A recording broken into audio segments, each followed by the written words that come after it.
जय माता दी। श्री दुर्गा सप्तशती का 11वां अध्याय देवताओं द्वारा देवी की स्तुति तथा देवी द्वारा देवताओं को वरदान। मैं भुवनेश्वरी देवी का ध्यान करती हूँ। उनके श्री अंगों की आभा प्रभात काल के सूर्य के समान है और मस्तक पर चंद्रमा का मुकुट है। वे उभरे हुए स्तनों और 3 नेत्रों से युक्त हैं। उनके मुख पर मुस्कान की छटा छाई रहती है और हाथों में वरद, अंकुश, पाश एवं अभय मुद्रा शोभा पाते हैं। ऋषि कहते हैं, देवी के द्वारा वहाँ महादैत्यपति शुंभ के मारे जाने पर इंद्र आदि देवता अग्नि को आगे करके उन कात्यायनी देवी की स्तुति करने लगे। उस समय अभीष्ट की प्राप्ति होने से उनके मुख कमल दमक उठे थे और उनके प्रकाश से दिशाएं भी जगमगा उठी थीं। देवता बोले, शरणागत की पीड़ा दूर करने वाली देवी हम पर प्रसन्न हो। संपूर्ण जगत की माता प्रसन्न हो। विश्वेश्वरी, विश्व की रक्षा करो। देवी, तुम ही चराचर जगत की अधीश्वरी हो। तुम इस जगत का एकमात्र आधार हो, क्योंकि पृथ्वी रूप में तुम्हारी ही स्थिति है। देवी, तुम्हारा पराक्रम अलंघनीय है। तुम ही जल रूप में स्थित होकर संपूर्ण जगत को तृप्त करती हो। तुम अत्यंत बल संपन्न वैष्णवी शक्ति हो। इस विश्व की कारणभूता परामाया हो। देवी, तुमने इस समस्त जगत को मोहित कर रखा है। तुम ही प्रसन्न होने पर इस पृथ्वी पर मोक्ष की प्राप्ति कराती हो।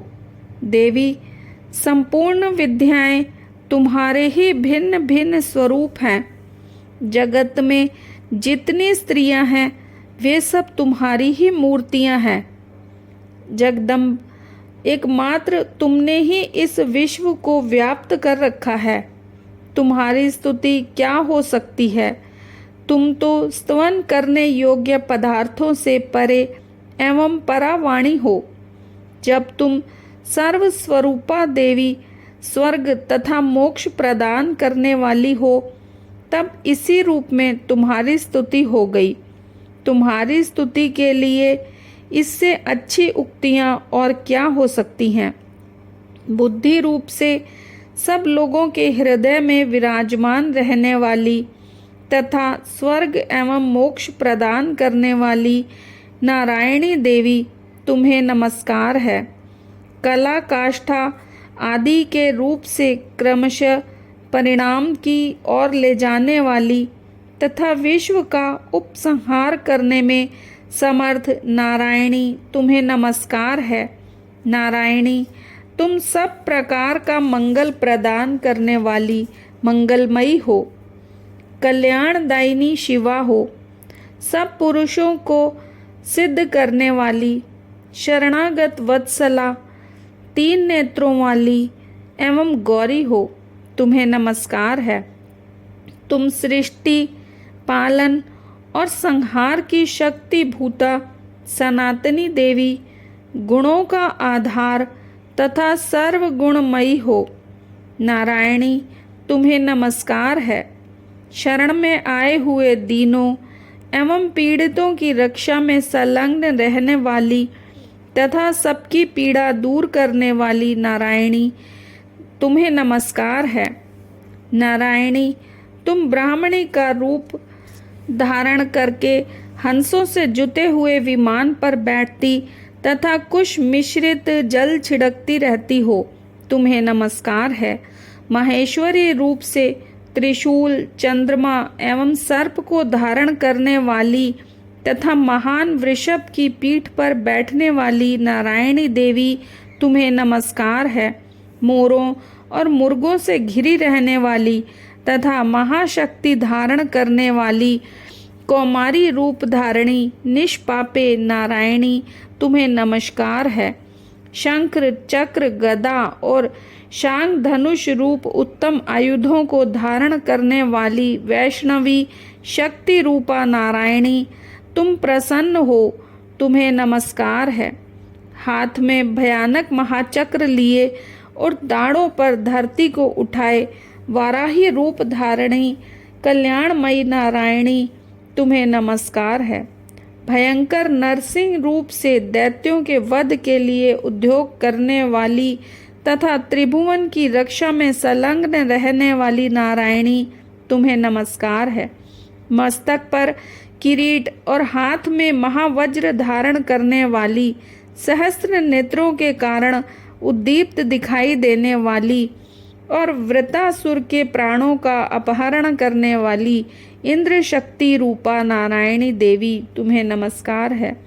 शिवदूती रूप से दैत्यों की महती सेना का संहार करने वाली, भयंकर रूप धारण तथा विकट गर्जना करने वाली नारायणी, तुम्हें नमस्कार है। दाढ़ों के कारण विकराल मुख वाली, मुंडमाला से विभूषित मुंड मर्दनी चामुंडा रूपा नारायणी, तुम्हें नमस्कार है। लक्ष्मी, लज्जा, महाविद्या, श्रद्धा, पुष्टि, स्वधा, ध्रुवा, महारात्रि तथा महाअविद्या रूपा नारायणी, तुम्हें नमस्कार है। मेधा, सरस्वती, वरा, भूति, ब्रावरी, तामसी, नियता तथा ईशा रूपिणी नारायणी, तुम्हें नमस्कार है।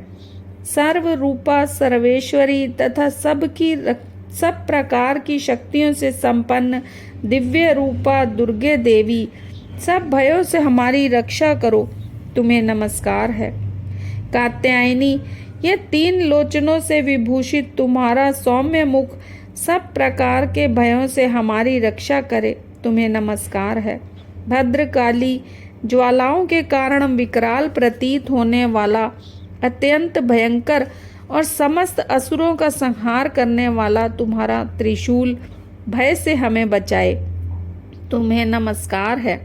देवी, जो अपनी ध्वनि से संपूर्ण जगत को व्याप्त करके दैत्यों के तेज को नष्ट किए देता है, वह तुम्हारा घंटा हम लोगों की पापों से उसी प्रकार रक्षा करे जैसे माता अपने पुत्रों की बुरे कर्मों से रक्षा करती है।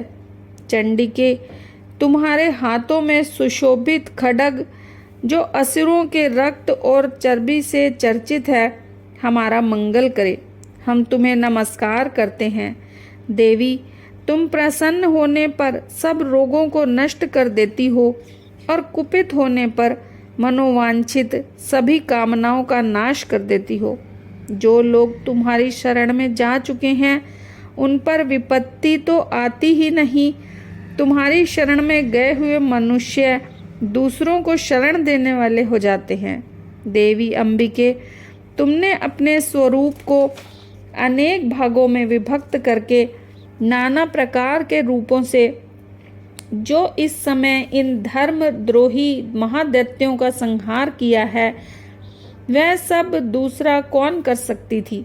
विद्याओं में, ज्ञान को प्रकाशित करने वाले शास्त्रों में तथा आदि वाक्यों में तुम्हारे सिवा और किसका वर्णन है, तथा तुमको छोड़कर दूसरी कौन ऐसी शक्ति है जो इस विश्व को ज्ञानमय घोर अंधकार से परिपूर्ण ममता रूपी गड्ढे में निरंतर भटका रही हो।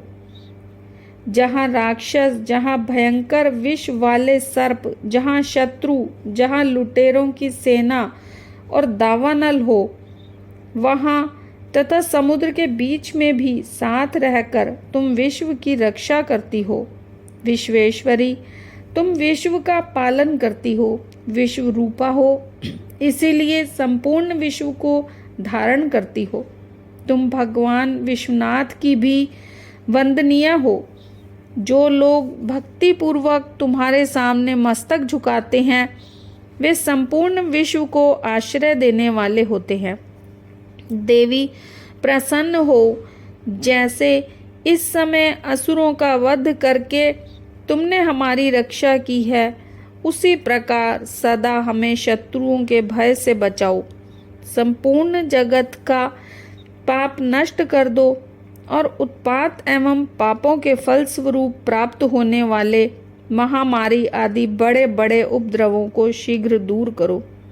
विश्व की पीड़ा दूर करने वाली देवी, हम तुम्हारे चरणों पर पड़े हुए हैं, हम पर प्रसन्न हो। त्रिलोक निवासियों की पूजनीय परमेश्वरी, सब लोगों को वरदान दो। देवी बोली, देवताओं, मैं वरदान देने को तैयार हूँ। तुम्हारे मन में जिसकी इच्छा हो वह वर मांग लो। संसार के लिए उस उपकारक वर को मैं अवश्य दूंगी। देवता बोले, सर्वेश्वरी, तुम इस प्रकार तीनों लोकों की समस्त बाधाओं को शांत करो और हमारे शत्रुओं का नाश करती रहो। देवी बोली, देवताओं, मनवंतर के 28वें युग में शुंभ और निशुंभ नाम के 2 अन्य महादैत्य उत्पन्न होंगे। तब मैं नंद गोप के घर में उनकी पत्नी यशोदा के गर्भ से अवतीर्ण हो विंध्याचल में जाकर रहूंगी और उक्त दोनों असुरों का नाश करूंगी। फिर अत्यंत भयंकर रूप से पृथ्वी पर अवतार ले मैं विप्रचित नाम वाले दैत्य दानवों का वध करूंगी।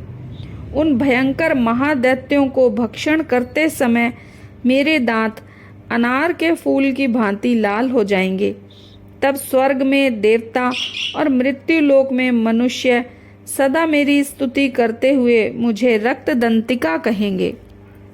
फिर जब पृथ्वी पर 100 वर्षों के लिए वर्षा रुक जाएगी और पानी का अभाव हो जाएगा, उस समय मुनियों के स्तवन करने पर मैं पृथ्वी पर अनियोजिता रूप में प्रकट होंगी और 100 नेत्रों से मुनियों को देखूंगी। अतः मनुष्य सताक्षी नाम से मेरा कीर्तन करेंगे।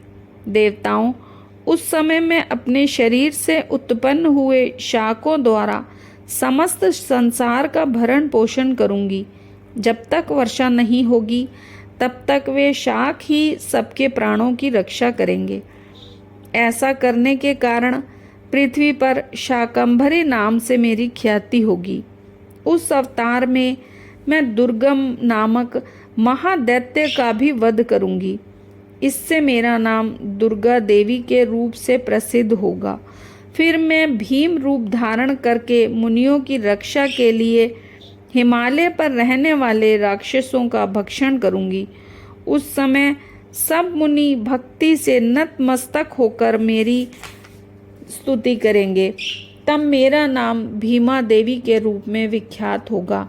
जब अरुण नामक दैत्य तीनों लोकों में भारी उपद्रव मचाएगा, तब मैं तीनों लोकों का हित करने के लिए 6 पैरों वाले असंख्य भ्रमरों का रूप धारण करके उस महादैत्य का वध करूंगी।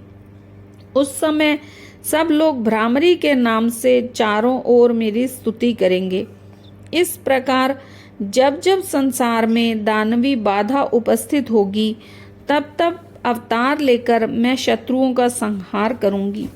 इस प्रकार श्री मार्कंडेय पुराण में सावर्णिक मनवंतर की कथा के अंतर्गत देवी महात्म्य में देवी स्तुति नामक 11वां अध्याय पूरा हुआ।